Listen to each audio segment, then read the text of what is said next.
अंकिता लोखंडे, महेश भट्ट और रिया चक्रवर्ती।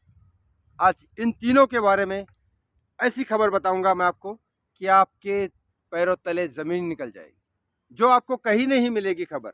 ना digital print पे, ना सोशल मीडिया पे, ना ही किसी के यूट्यूब चैनल पे, और ना ही कहीं पे नेशनल चैनल पे तो मिलेगी नहीं। नेशनल चैनल चलता है, पॉलिटिक्स जब बोलते हैं कि हाँ ये न्यूज़ दिखा सकते हो, तब नेशनल चैनल पे चलता है, वरना कोई न्यूज़ नहीं चलती। सोशल मीडिया पे चल सकती है, लेकिन आज मैंने ये भी देखा है, कई बार ऐसे देखा है कि वही न्यूज़ सोशल मीडिया पे चलती है जो न्यूज़ सोशल मीडिया अप्रूव करती है।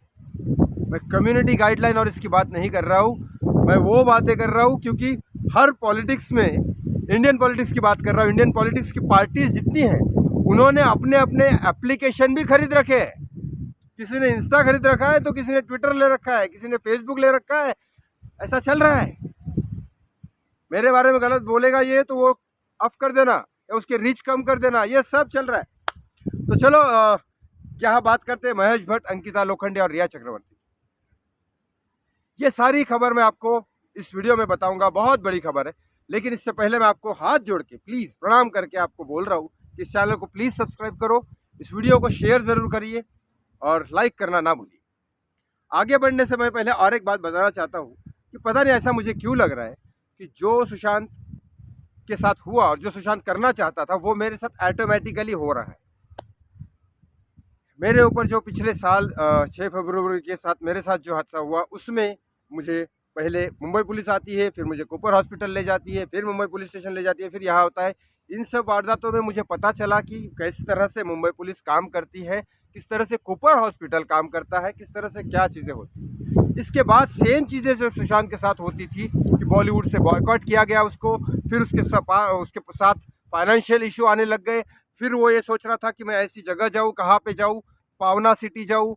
उसी पावना सिटी में मैं पहुँच गया और यकीन मानो, पावना सिटी पहुंचने के बाद मैंने सिटी में पहुंचा, एक दिन मुझे हो गया था। फिर उसके बाद मैंने किसी का वीडियो देखा तो उसमें वो रिकॉर्डिंग मुझे देखी जिसमें रिया चक्रवर्ती ये बोल रही है सुशांत को कि इसको पावना सिटी में सेट करते हैं। तो पता नहीं, मुझे ऐसा लग रहा है कि वो शायद सारी चीज़ें मेरे साथ हो रही है। वो भी बेचारा हाथ जोड़ जोड़ के आपको थक गया कि मेरी फिल्में देखो वरना मुझे बॉलीवुड से निकाल देंगे, क्योंकि जनता जिसके साथ है उसको तो किसी का बाप नहीं निकाल सकता। लेकिन फिर भी आपने उस वक्त साथ नहीं दिया जिंदा इंसान को। अब वो सेम चीज़ें मैं भी कर रहा हूँ, लेकिन फिर भी पब्लिक तो पब्लिक है, पब्लिक को सिर्फ मसाला चाहिए, पब्लिक को एंटरटेनमेंट चाहिए, पब्लिक को ना इंसाफ की पड़ी है ना किस पड़ी है।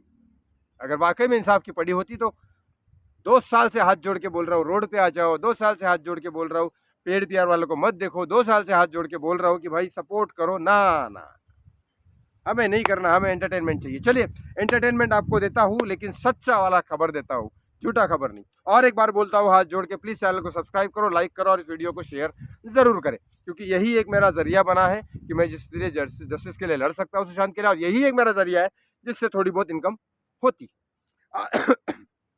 सॉरी, लंग्स का इन्फेक्शन है, लेकिन हाँ ये ग्रीन एरिया में हूँ तो थोड़ा बेटर फील हो रहा है थोड़े थोड़े दिन में। चलिए अब बात करते हैं सबसे पहले अंकिता लोखंडे की। अंकिता का लोखंडे फीलिंग सैड, बहुत सैड। अब क्यों सैड है इस बारे में मैं बताऊंगा। पवित्र रिश्ता आपको पता होगा 2008 में शूटिंग स्टार्ट हुई थी, 2009 में आया था। नंबर 1 टीआरपी सीरियल बन चुका था पवित्र रिश्ता। एक महाराष्ट्रियन फैमिली की स्टोरी थी जिसमें मानव का किरदार जो था वो सुशांत ने, मेन लीड किरदार सुशांत सिंह राजपूत ने निभाया था। हालांकि उसमें आपको याद होगा उसके जस्ट 1 साल पहले सुशांत का फेस आपने देखा होगा पतला सा था, मानव को थोड़ा मोटा सा फेस चाहिए था, तो उसके लिए उसने वेट बढ़ाया भी था, बहुत सारी मेहनत की है और वो कैरेक्टर में निभाया था उसने। एक गैरेज वाला लड़का, मराठी लड़का, हालांकि वो मराठी से ज़्यादा कनेक्टेड सिर्फ कॉलेज में कुछ उसके फ्रेंड थे मराठी, और यहाँ आने के बाद मैं था 2 साल, उसके बाद उससे पवित्र रिश्ता मिल गया था। तो और अंकिता उसको सपोर्ट कर रही थी, तो हम 1-2 लोग ही थे उसके महाराष्ट्रियन दोस्त। तो वहाँ से उसने वो कैरेक्टर पकड़ा, लेकिन और वो कैरेक्टर पकड़ के उसने सही तरीके से, इतना सही तरीके से निभाया कि वो मानव और पवित्र रिश्ता, इन 2 चीज़ की वजह से, सिर्फ और सिर्फ मानव की वजह से वो पवित्र रिश्ता टीआरपी नंबर 1 बन गया। रिकॉर्ड है ये। आज भी वैसा टीआरपी नंबर उस टाइम जो था उस टाइम नहीं था, कोई और नहीं था। जी टीवी इसके लिए बालाजी को हर बार थैंक यू बोलती है, और बालाजी की पूरी टीम एकता कपूर को थैंक यू बोलती है, क्योंकि जब पवित्र रिश्ता जिस दिन फाइनल हुआ कि सुशांत करेगा, उसके एक दिन पहले तो सेम डायरेक्टर के साथ मैं बैठा हुआ था किसी रेस्टोरेंट में, तो उस डायरेक्टर को मैंने ऐसे ही पूछा आप क्या करते हो क्या नहीं, क्योंकि वो डायरेक्टर से मेरी पहचान नहीं थी, मेरे एक कॉमन फ्रेंड थे हम दोनों। मेरा एक फ्रेंड था, उनके वो फ्रेंड थे, तो कॉमन फ्रेंड की वजह से बात हुई। तो मैंने कहा आप क्या करते हो, उन्होंने कहा मैं बालाजी में डायरेक्टर हूँ। तो मैंने बात चालू कर दी, अपना भी काम बने। तो फिर उन्होंने कहा कि अच्छा मैं पवित्र रिश्ता कर रहा हूँ। तो पवित्र रिश्ता मैंने सुना था कि सुशांत का वो ऑडिशन वगैरह दे चुका है, कास्टिंग में फाइनल होने की बात हो रही है। तो बोला सुशांत का क्या होने वाला है, बोले हाँ सुशांत राजपूत। तो सुशांत राजपूत करते थे इंडस्ट्री में, कुछ लोग सुशांत सिंह बोलते थे, सुशांत सिंह राजपूत बहुत कम लोग बोलते थे। लेकिन अब ये वहाँ पे मैंने पूछा तो उसने कहा कि नहीं सर, ये पूरी पूरी बालाजी टीम तो नहीं चाहती सुशांत को लेना, लेकिन Ekta was insist, Ekta Kapoor insist कर रही है कि सुशांत को ही लिया जाए। मुझे लगा कुछ कॉन्ट्राडिक्शन है, तो मैंने बाथरूम के बहाने गया और सुशांत को फ़ोन किया। सुशांत वहाँ आया और वो डायरेक्टर के साथ बहुत अच्छी दोस्ती हो गई उसकी। क्या होता है कई बार हम इंसान को मिलते हैं, बिना बात किए समझ जाते हैं कि वो शायद ऐसा होगा, ऐसा नहीं होता है। जब हम बात करते हैं तो समझ जाते हैं। वो डायरेक्टर कन्विंस हो गया और अगले दिन, पता नहीं मेरी वजह से, मैं कोई क्रेडिट नहीं ले रहा हूँ, सुशांत का ही क्रेडिट था, वो सुशांत की ही किस्मत थी वो, तो उसको बन गया। अगले दिन आके शाम को हमने पार्टी वार्टी की, उसको पवित्र रिश्ता मिल गया। उसी पवित्र रिश्ता का सेट, जो पहला पवित्र रिश्ता का सेट था, वो टूट गया। रीज़न सिर्फ ये था कि बहुत सारे 2-3 अलग अलग लोग रीज़न बता रहे हैं, लेकिन रीज़न कोई ख़ास नहीं है, किसी ने ज़बरदस्ती नहीं तोड़ा है। बस पवित्र रिश्ता का सेट वो टूट गया। और ये सेट टूटने का अंकिता लोखंडे की फ्रेंड है जिसने ये शेयर किया अंकिता को, और Ankita feeling very bad sad कि उसका सेट वो टूट गया। वो सुशांत की यादें टूट गई जो हमने साथ में बिताई थी। उनका फर्स्ट अफेयर वहाँ हुआ था, शादी की बातें हुई थी, और वो आखिर एंड तक नहीं पहुँच पाई थी। ये तो रही अंकिता लोखंडे की बात। अब बात करते हैं रिया चक्रवर्ती की बात। लास्ट में मैं महेश भट्ट की बात करूंगा, पहले रिया चक्रवर्ती की बात करते हैं। आपको क्या लगता है वो जो पोस्ट था जो रिया चक्रवर्ती ने सुशांत सिंह राजपूत के बहन के लिए लिखा था कि ऊंचा उड़ो, ऊंचा रहो, ईगो में मत रहो, आप तो बहुत ईगोस्टिक हो, हम इतना मैं ऊंचा ऊपर हूँ आज की डेट में कि लोग सिर्फ आपको उंगली उठा सके, आप तक पहुँच ना सके। मैं जो प्यार में हूँ वो मुझसे बहुत प्यार करता है। ये सब चीज़ें मैंने कल के वीडियो में बताई जो आपने देखी। अब ये आपको क्या लगता है इतना दिमाग है? क्योंकि ये सारी लैंग्वेज वो है जो महेश भट्ट ने व्हाट्सएप चैट पहले की, जो बोल रही थी तुम राइज करो, तुम अब अंधेरे से निकलो, तुम ये करो, तुम वो करो। ये महेश भट्ट साहब हर लड़की को वहाँ डालते हैं, और उसके बाद जब वो फ्रस्ट्रेट होती है तो उसको सहारा देते हैं। क्यों देते हैं, क्या देते हैं, मुझे समझाने की ज़रूरत नहीं है। ये इंडस्ट्री में हर किसी को बोलते हैं, वो जिया खान हो, वो रिया चक्रवर्ती तो एक छोटी है, वो तो और बहुत सारी लंबी लाइन है महेश भट्ट साहब की, बहुत लंबी लाइन है। तो लेकिन ये सब व्हाट्सएप चैट में जो था वही लैंग्वेज इसमें है। रिया के पास नहीं है इतना दिमाग कि वो इतनी बड़ी बातें करे कि आप इतने ऊंचाई पे पहुंचो, मैं इतने ऊंचाई पे हूँ कि लोग मुझे सिर्फ उंगली उठा सकते, मेरे तक नहीं पहुंच सकते। ये सब चीज़ें पहले उन्होंने ट्राई किया पीआर मीडिया की तरफ से, नेशनल चैनल को या फिर ये करके किसी चैनल को हायर करे और वहाँ पे इंटरव्यू दे और इनकी वापस वहाँ बैंड बजाई जाए, जैसे पहले किया था जो आज तक में रिया चक्रवर्ती का इंटरव्यू आता। लेकिन अब की बार सारी न्यूज़ मीडिया चैनल समझ चुके हैं कि रिया का इंटरव्यू लेंगे तो खुद ही बॉयकॉट हो जाएंगे। इसके लिए रिया का इंटरव्यू किसी ने लिया नहीं। तो रिया के बाद बचा कौन सा, उसका इंस्टाग्राम। तो इंस्टाग्राम पे वो पोस्ट डालेगी क्या? अब वो पोस्ट, रिया की इंग्लिश तो ठीक है लेकिन कुछ लिखने के लिए इधर क्रिएशन होना चाहिए। तो वो क्रिएटिव माइंड था महेश भट्ट का, और वही लैंग्वेज थी, वही लैंग्वेज थी। आज भी महेश भट्ट वही 90s में रहते हैं, कोई नया क्रिएटिव वाला है सीन नहीं। ठीक है, अभी मैं बात आगे करूंगा महेश भट्ट की, लेकिन इसी वीडियो में बने रहो, मैं आगे और बताऊंगा। तो रिया चक्रवर्ती का वो जो पोस्ट है सीधा सीधा महेश भट्ट का पोस्ट। महेश भट्ट ने कॉपी मारा, लिखा, इधर से व्हाट्सएप पे भेज दिया, उधर से रिया मैम साहब ने महेश भट्ट साहब का कॉपी मारा, पेस्ट मारा, उसके ऊपर अपना फोटो लगा दिया और मामला क्लोज। यही होता है। क्रिएटिव माइंड वाले कुछ अलग ही होते हैं। क्रिएटिव माइंड वाले, जैसे आपने देखा होगा केदारनाथ की, आप अभी भी देख सकते हैं केदारनाथ मूवी मेकिंग। तो सुशांत समझा रहा है डायरेक्टर को, अभिषेक कपूर इज नॉट ये बहुत बड़ा डायरेक्टर है वो, काई पोची आप देख सकते हो, बहुत सारी फिल्में उसने की है, बहुत देख सकते हो। अभिषेक कपूर और सुशांत बहुत अच्छे क्लोज रिलेशन थे।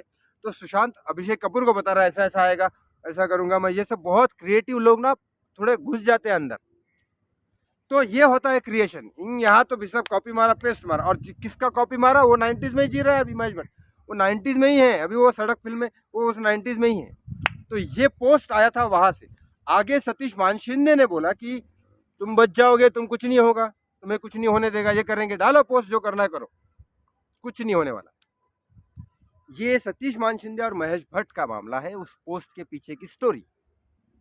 और कई वीडियो में मैंने पिछले भी बता चुका है कि टॉलीवुड की फिल्म रिया चक्रवर्ती कर रही है एक। मैंने भी कोशिश की काम मांगने की, मुझे टॉलीवुड में नहीं दिया। बहुत लोग बोलते हैं कि साउथ में, तेलुगु में और इधर ट्राई करो। भाई साहब, वहाँ पे भी नेपोटिज्म होता है, लेकिन वो हाईलाइट नहीं हुआ है, इसलिए आपको लगता है। कोई भी टॉलीवुड, तेलुगु वेलुगु का हीरो जाके देख लो, सबके सब नेपोकिड है।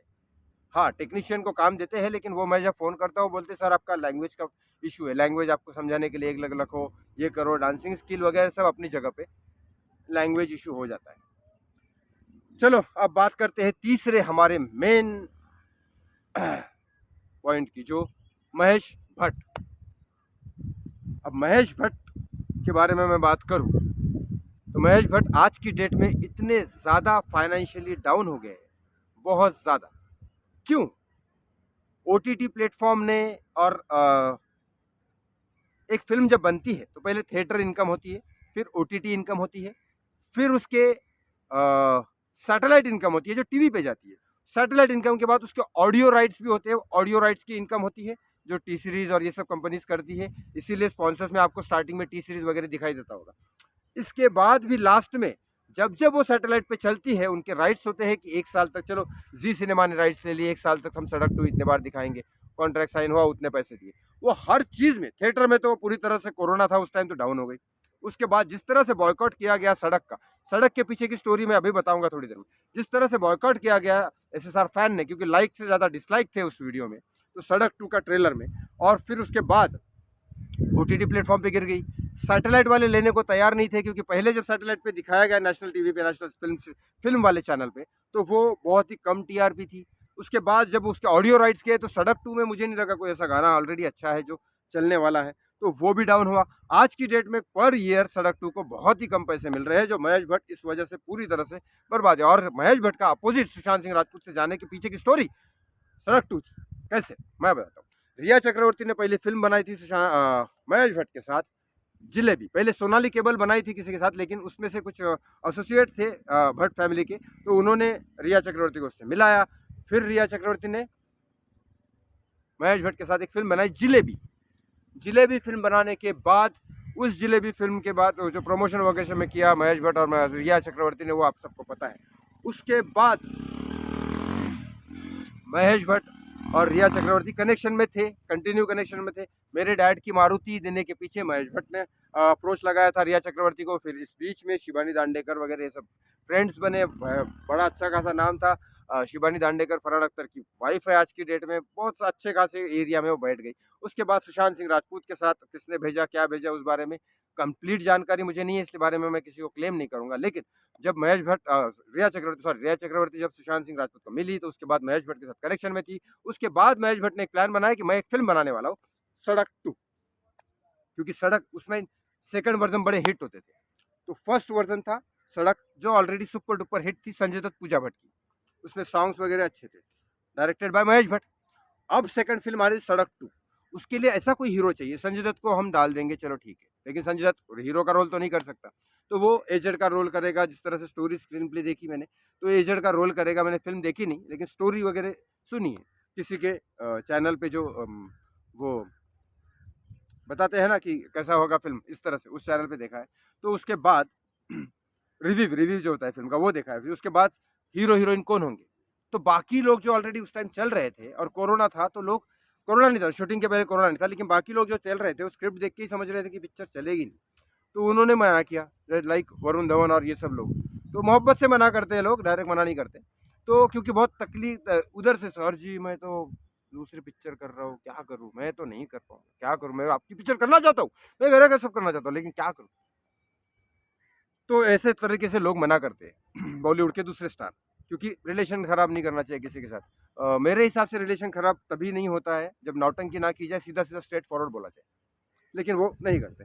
तीसरा, सुशांत के एक ऑप्शन था उनके पास, रिया उनके साथ थी, सुशांत उनकी उसका बॉयफ्रेंड था, तो फिर उसने पत्ता फेंका महेश भट्ट ने कि चलो आप एक काम, रिया को बोला कि आप सुशांत को ले आओ, तो मैं आपको हीरोइन दूंगा इसमें रोल, दोनों सुशांत स्टार है, आप भी उसमें हीरोइन चमक जाओगे, और संजय दत्त है, और फिर ये पिक्चर सड़क 1 पोर्शन हिट है, सड़क 2। हिट हो जाएगी। तो महेश भट्ट ने अपना प्लान बनाया, बिजनेस प्लान, लेकिन ऑफ कोर्स सुशांत इंडस्ट्री से है तो सुशांत को जानता है सुशांत अच्छे से कि किसका अंडरवर्ल्ड के साथ कनेक्शन है, किसका नहीं है, कौन इलीगल काम करता है, कौन क्या किस चीज़ में इन्वॉल्व है। तो सुशांत ने सीधा सीधा महेश भट्ट को बोला कि नहीं सर मैं नहीं कर पाऊँगा बिकॉज ऑफ सम रीज़न। इज्जत से बोला, इज्जत से बोला, because of some reason I can't do that film. लेकिन ऐसा नहीं कि वो रिया के साथ नहीं करना चाहता। रूमी जाफरी जो है उसने रिया के साथ करने से हाँ कर दिया था, तो उसने रिया को धोखा नहीं दिया सुशांत ने, लेकिन महेश भट्ट की फिल्म करने से इनकार कर दिया। What was the ego hurt by, ego hurt होता है एक जब बड़े डायरेक्टर प्रोड्यूसर को मना किया जाता है, तो ईगो हर्ट होता है, भले कितने प्यार से मना करो आप। तू नया लड़का मेरी फिल्म मना करेगा, तो फिर चालू हो गया उसके बाद से कहानी। लेकिन इसका कर्मा विल हिट बैक, और उसका मिला सबूत क्या, थिएटर तो चले नहीं, ओटीटी प्लेटफॉर्म फ्लॉप, यहाँ तक कि यूट्यूब पे डिसलाइक्स इतने हो गए कि यूट्यूब ने भी इस वीडियो को प्रमोट करना बंद कर दिया। उसके बाद सैटेलाइट लोगों ने ज़्यादा दिखाना बंद कर दिया। आप देख रहे हो कि सैटेलाइट पे भी सड़क तो नहीं आती। यहाँ तक कि सोशल मीडिया प्लेटफॉर्म पे ये फिल्म प्रमोट नहीं होती, नहीं हुई उस टाइम, डाउन ही हुई। और हर तरीके से उसके बाद आज ऑडियो राइट्स भी इसको नहीं मिल रहे, ऑडियो राइट्स के भी इनकम नहीं है, इनकम कहीं से भी नहीं हो रही है। कहा जाता है फिल्म अगर कितने भी करोड़ की बनी, अब तक का कोरोना के पहले, सुशांत के जाने के पहले का एक रिकॉर्ड था, कितने की भी फिल्म बने, एंड में एटलीस्ट उतना इनकम कर जाती है कि भले जितना है उतना निकल जाए, ऑडियो राइट्स वगैरह मिलते मिलते, मतलब 5-6 साल में। हालांकि देखा जाए तो वो अगर बैंक में डाले तो डबल हो जाएंगे, लेकिन फिल्म में इतना कैसे भी रोध होके निकल जाते हैं, कितने भी घटिया पिक्चर बनाओ। ये रिकॉर्ड था सुशांत और कोरोना के पहले, लेकिन अब वो नहीं रहा। ये तीनों की खबर थी, अंकिता लोखंडे, रिया चक्रवर्ती और महेश भट्ट की। ऐसी ही खबरों के साथ मेरे साथ बने रहने के लिए इस चैनल को प्लीज़ सब्सक्राइब करो, इस वीडियो को शेयर करो और लाइक करना ना भूलो।